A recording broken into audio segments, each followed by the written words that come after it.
Assalamu alaikum students.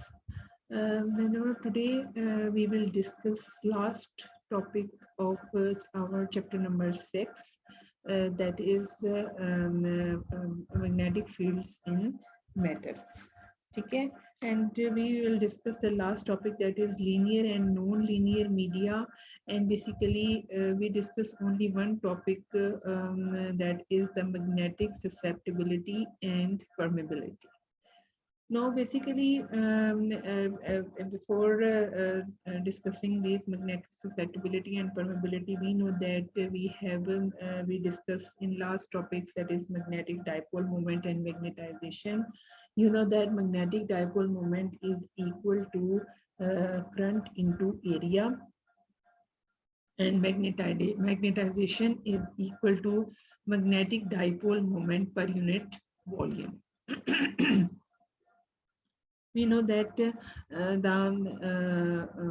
unit of magnetic dipole moment per magnetic dipole moment is ampere.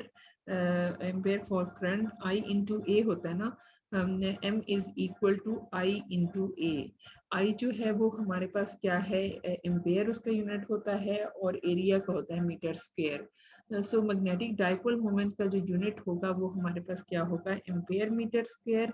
और magnetisation अगर हम उसका find out करना चाहें यूनिट, तो वो क्या होगा, magnetic dipole moment per unit volume है ना हमारे पास, तो A metre square over metre cube. तो हमारे पास फिर क्या हो जाएगा, मैग्नेटाइजेशन का यूनिट एम्पेयर पर मीटर. ठीक है. अब हमने इसके बाद जो है वो मैग्नेटिक ससेप्टिबिलिटी को डिफाइन करना है कि वो क्या होती है. अब हम कोई भी पैरामैग्नेटिक एंड डायमैग्नेटिक मटेरियल्स की अगर हम बात करें, तो मैग्नेटाइजेशन जो है हमारे पास उस वक्त तक ही रहती है जब हम ये कहते हैं, क्योंकि फेरोमैग्नेटिज्म की हम यहाँ बात नहीं कर रहे, उसमें ये होता है कि मैग्नेटिक फील्ड को हम रिमूव भी कर दें तो मैग्नेटाइजेशन उसमें रहती है. लेकिन जब पैरामैग्नेटिक और डायमैग्नेटिक मटेरियल्स की हम बात करते हैं, तो मैग्नेटाइजेशन जो है वो उस वक्त तक ही रहती है जब तक बी जो है वो यानी मैग्नेटिक फील्ड अप्लाई होता है. मैग्नेटाइजेशन उस वक्त तक रहती है जब फील्ड अप्लाई होता है. जैसे हम फील्ड को रिमूव करते हैं, मैग्नेटिक फील्ड को रिमूव करते हैं, मैग्नेटाइजेशन डिसअपियर हो जाती है. तो in fact for most substances the magnetisation, इसका मतलब ये है कि जो मैग्नेटाइजेशन है that is directly proportional to field. ठीक है, that is directly proportional to field. So it means के हमारे पास यहाँ पे हम इसको इस तरह से भी लिख सकते हैं कि जो हमारे पास जो है वो यहाँ पे हम जो डिस्कस करेंगे दैट इज द ये वाली जो एक्सप्रेशन है, जैसे हमारे पास लास्ट जब हमने पोलराइजेशन और इलेक्ट्रिक फील्ड के लिए जो एक्सप्रेशन लिखी थी, एप्सिलॉन नॉट काई ई, इसमें अगर हम इसी एक्सप्रेशन को इस तरह से लिखें 1/μ0 काई M B, that is incorrect. हमें जो है वो यहाँ पे ऑक्सिलरी फील्ड की बात करनी है. ऑक्सिलरी फील्ड की बात हम यहाँ पे क्यों कर रहे हैं, क्योंकि हमने टोटल जो है ना ऑक्सिलरी फील्ड बेसिकली हमारे पास क्या है कि उसमें हम ये कहते थे कि हमारे पास जो है वो फ्री चार्जेस और जो हमारे पास bound current density, bound charges की वजह से भी जो फ्री करंट और बाउंड करंट दोनों इन्वॉल्व हो जाते हैं ना जब हम एज की बात करते हैं. तो इसलिए हम यहाँ पे जो है वो एज के फैक्टर को यूज करेंगे और हम ये कहते हैं, हम ये जब बात ऊपर कर रहे हैं ना कि magnetisation is proportional to the field, तो मैग्नेटाइजेशन तो हमारे पास m है और जो फील्ड होगा वो हम एच लेंगे, हम बी नहीं लेंगे, बिकॉज बी जो है उसमें तो हम सिर्फ बाउंड करंट की बात करते हैं, लेकिन हमें यहाँ पे bound current plus free current की बात करनी है. तो उसलिए जब हम बाउंड करंट और फ्री करंट दोनों लेते हैं तो हमारे पास जो फील्ड होता है वो एच होता है. तो इसलिए हम यहाँ पे क्या कहेंगे कि जो मैग्नेटाइजेशन है that is proportional to the field, so m is directly proportional to h.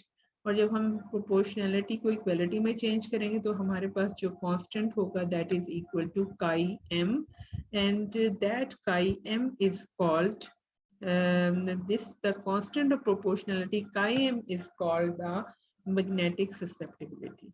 अच्छा, अब इसका यूनिट अगर हम बात करें तो it is a dimensionless quantity that varies from one substance to another, यानी substance to substance जो है ना ये इसकी वैल्यू चेंज होगी, लेकिन ये dimensionless है।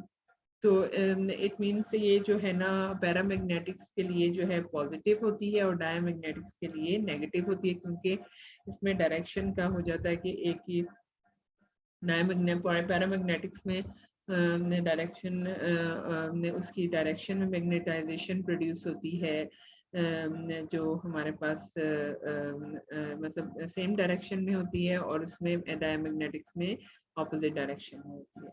तो इसका मतलब ये है कि जैसे हम बात करते हैं डायमैग्नेटिक और पैरामैग्नेटिक की, तो पैरामैग्नेटिक में जो मैग्नेटाइजेशन है वो पैरेलल टू बी होती है, लेकिन पैरेलल टू बी होती है, इसका मतलब ये है कि पॉजिटिव होगी वैल्यू इसकी काई एम की, और जो नेगेटिव फॉर डायमैग्नेटिक्स है क्योंकि उसमें ऑपोजिट टू बी होती है, ठीक है, तो नेगेटिव फॉर डायमैग्नेटिक्स। तो इसका मतलब ये है कि ये सब्सटेंस टू सब्सटेंस वेरी करती है लेकिन डायमेंशनलेस क्वांटिटी।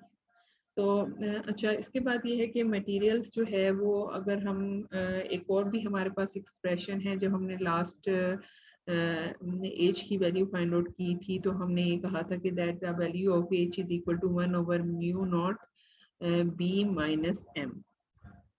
इसको हम ऐसे भी लिख सकते हैं b इज इक्वल टू, इसको इधर ले जाए μ0 h और μ0 m, तो हमारे पास आ जाएगा b is equal to μ0 h plus m। अब इसको हम यहाँ पे हमें पता है कि जो m है that is equal to chi M H, तो हम इसको इस तरह से लिख सकते हैं काई एम एच, और यहाँ से हम कॉमन ले सकते हैं 1 प्लस काई एम और एच को बाहर ले जाए, तो हम इसको इस तरह से भी लिख सकते हैं कि the b is also proportional to h।